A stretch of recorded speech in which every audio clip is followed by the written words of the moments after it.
Welcome back, everyone. Let's begin this video by looking at an objection raised by an Islamic website against the theory that the Quran does indeed borrow from the Alexander Romance in Surah 18. Here it is posted on the Islamic Awareness website. If Muslims try to respond at all to this video, it will most likely be using websites like this. So let's cut this objection off before it starts. Let's look at his sources. He's included numerous citations throughout the article. He has a table to help his readers out, as well as a diagram. Now, this all comes from an article that he's referenced in a footnote. You can see it down here, Brandon Wheeler, Moses or Alexander, and this is from the Journal of Near Eastern Studies. Now, what he's doing here is actually intellectually dishonest because he's using Wheeler's article long before he cites it. In fact, what he's done on some occasions is pulled footnotes out of Wheeler's article in the same order, in the same format, and cited them in his write-up to make it look as though he's consulted these sources independently. But he's actually not. He's just copying them from Wheeler's article without explicitly saying so. Here's a footnote from Wheeler's article, and he cites these two sources with these page numbers. We go to the write-up on this Islamic website, and guess what we see? The same two sources in the same order with the exact same page numbers. In addition, there are numerous places in this article on the Islamic website that follow very, very closely Brandon Wheeler's wording, altered just slightly without explicitly citing Wheeler's article once again.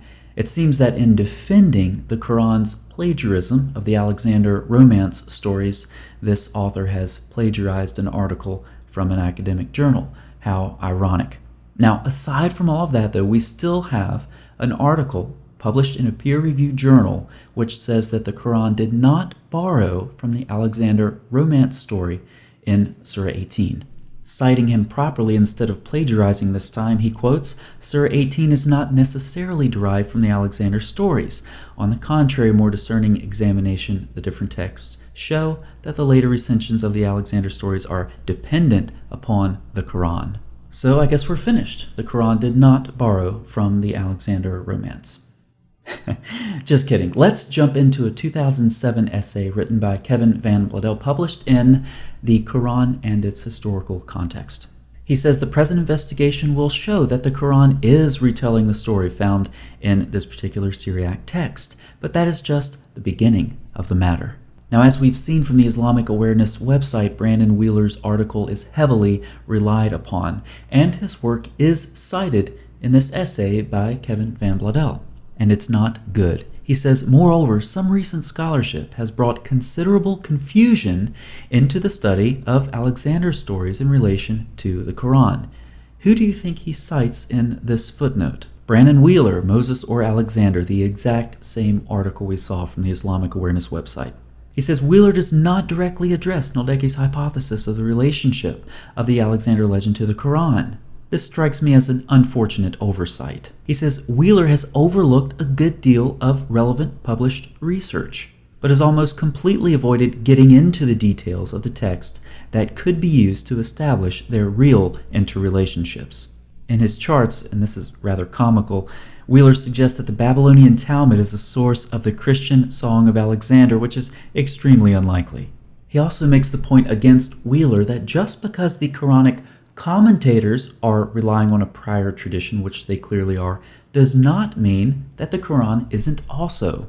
And on the sources Wheeler has missed, well, here's a list. And he's not the only one who says this. A very confused and confusing discussion about the relationship between the Quran and various texts concerning Alexander and Gilgamesh is found in Wheeler, 1998. Again, Brandon Wheeler, who dismisses any direct relationship between the Quran and the Alexander legend, has attempted to challenge the dominant views concerning the dependence of the Quran on the Alexander tale. The results he achieves are highly doubtful. For a critique of Wheeler's study, see Kevin Van Bladel. And that's exactly what we're going to do in this video. Now, I was told by a specialist in this field via private communication that the work by Brandon Wheeler has been forgotten. Also, to use his word, everybody believes that the Quran is drawing from these prior Alexander traditions. So we're going to dig in a bit deeper and find out why. We'll follow Kevin Van Bladel's scheme as he separates this narrative into 5 parts. We have an introduction, a couple of journeys, and these are the notorious or famous, depending on how you look at it, the rising and the setting place of the sun. We also have God's first-person warning of events to come. Now, as most of you know, many of the correspondences between the Syriac and the Arabic stories are so obvious that they do not need special attention. Simply relating both stories establishes their extraordinary similarity. But I want to communicate these similarities very clearly to our Muslim audience, so I've extracted some of them from the article and paired them with the associated verses in the Quran. When Alexander came to the people in the West, he tested the efficacy of the deadly fetid waters with the lives of convicts. This helps us explain the option given in the Quran, for no apparent reason, to either punish the people or to do them a kindness. Of course, in the Quran, we read Ol Dul Qarnayn, either punish or show them kindness. Of course, the setting of the sun gets plenty of attention in this narrative for obvious reasons, but protection from the sun or lack thereof doesn't get enough attention. There's a very close parallel to that as well in the Alexander romance. The Syriac text has Alexander travel from that point near to where the sun sets, in the direction of the place where the sun rises, same as in the Quran. And it is only this Syriac text that explains the meaning of 1890, where the otherwise unknown Eastern people have no cover from the sun. Of course, the Quran, the setting of the sun and the spring of murky water, but then here in 1890 it says, until when we came to the rising of the sun, he found it rising on a people for whom we had provided no covering protection against the sun. A very close and conspicuous parallel indeed. Here's another one. We have some people who can hardly understand speech, and they're explained in the Syriac text as Huns. In the Quran, we read about people who scarcely understood a word. Also, Dul Qarnayn's ability to build a wall of iron is explained in the Syriac story, and we have corresponding parallels in the Quran. And here's one that I think is very important because it gets a little bit into theology and eschatology. Most importantly, in both texts, the hero issues a prophecy upon completing the fortification, foretelling the end of the world in a time of great battles among nations. He continues, thus quite strikingly, almost every element of this short Quranic tale finds a more explicit and detailed counterpart in the Syriac Alexander legend. But there aren't just thematic or narrative parallels, there are also linguistic parallels as well. The water at the place where the sun sets is fetid in both texts, a perfect coincidence of 2 uncommon synonyms. He then goes on to list numerous more technical parallels. Before concluding, and catch this, if there were a closer correspondence of the Syriac and Arabic, it would be possible to argue that one was just a much modified translation of the other. The theological problems that this creates for Muslims who believe the Quran to be the word of Allah cannot be overstated. Now, what about the date of this legend? The Alexander legend is an apocalyptic text in which the ancient Alexander is portrayed as presenting a prophecy written long ago for events to come. Thus, the date of composition for such apocalypses can often be found by locating the latest point at which events allegedly predicted match actual historical events. Where the events predicted diverge from history, there one usually can find the date of the composition. Now, there are 2 dates that are of interest to us from the Syriac legend. The first equates to about 514 to 15 CE. The second of the 2 dates converts to about 628 or 629 CE. Now, drawing off of other scholars' work, he says it has persuasively been argued that the Alexander legend was composed just after 628, perhaps in 630. He continues, by now it should be amply clear that the Alexander legend is the product of a very specific, identifiable historical and cultural environment, the end of a devastating war widely believed to carry eschatological implications, ending with Heraclius' campaign in 628 and in 629 with the final withdrawal of the Persian armies. And remember, Muslims argue for that mid-7th century date for the Quran, not based on proof, but based on tradition. But the plot thickens. In the early 20th century, Russian scholars discovered a number of Pahlavi inscriptions on the old wall at Darband, dated variously at first, but with a final general consensus to the 6th century. Thus, the author of the Syriac legend was using common lore that would be readily understood by its audience. It's also interesting to note that the Alexander legend itself combines two other traditions: Alexander's building of a wall, as well as the identification of Huns. So the linguistic and thematic parallels seem secure, the dating seems secure, and not only that, but it's drawing on an earlier tradition or even earlier traditions that it's combined. But what about accessibility of these legends? Were they widespread enough for Muhammad and his band of merry men to come in contact with them? The success or popularity of the Alexander legend is indicated in that it was used by at least 3 more apocalypses. The Alexander legend was evidently well known in the early 7th century. So could the Syriac version be drawing from the Quran? Well, the Syriac text contains no references to the Arabic language, the type of which one might expect to find if its purpose was to explain an Arabic text, and it is impossible to see why a Syriac apocalypse written around 630 would be drawing on an Arabic tradition some years before the Arab conquests, when the community at Mecca was far from well known outside Arabia. Moreover, the very specific political message of the Alexander legend would not make any sense in this scenario. This possibility must therefore be discounted. Perhaps cohering nicely with Andy Bannister's dissertation, he says the Quranic account must draw from the Syriac account, if not directly, then by oral report. Now let's pause for a humor break. Maududi's commentary. He poses some questions and criticisms of this methodology. Check out all of these scare quotes. He says the Orientalists have, as usual, tried to make a research into the sources, calling them malicious scholars and their scientific research, concluding that the Quran's been plagiarized from such and such sources. We use facts and quotations cunningly and cleverly. But he poses some questions for us. Do you possess any knowledge that at the time of the revelation of the Quran there was a library at Mecca from which the Holy Prophet collected material for the Quran? Did anyone think of this objection up until this point in the video? No, I didn't think so. That's how absurd this is. How is it that contemporary disbelievers of Mecca were not able to put forward a single instance of plagiarism? But we know that Muhammad's contemporaries accused him over and over of simply retelling tales of the ancients. They called him the ear. This happens numerous places in the Quran. But Maududi, of course, is going to reject these claims. So here's his logic. He rejects the accusations of Muhammad's contemporaries that Muhammad was simply retelling prior traditions. Therefore, he rejects modern claims because, according to him, they've produced no evidence in more than 1,000 years. So what makes us think that we're right? This is some sort of you have to make up a new term for this, a temporal fallacy.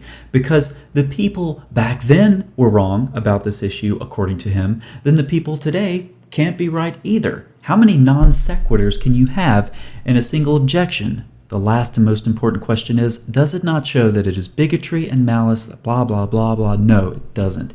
It shows that people like me are more concerned about Muslims knowing the truth than Islamic scholars like Maududi.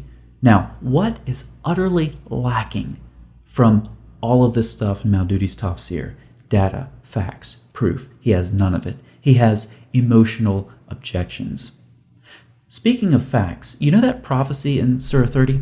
The Roman Empire has been defeated in a land close by, but they, even after this defeat of theirs, will soon be victorious. This prophecy actually has other very well-known parallels in the 7th century. We may do a video specifically on this at a later time, but for now, we'll just look at a quick quote. In the Alexander legend, a prophecy is given to him to the effect that the Romans would one day decisively defeat the Persians. That sounds a lot like the prophecy in the Quran, but according to the Quran, no one knows the future or the unseen except for Allah.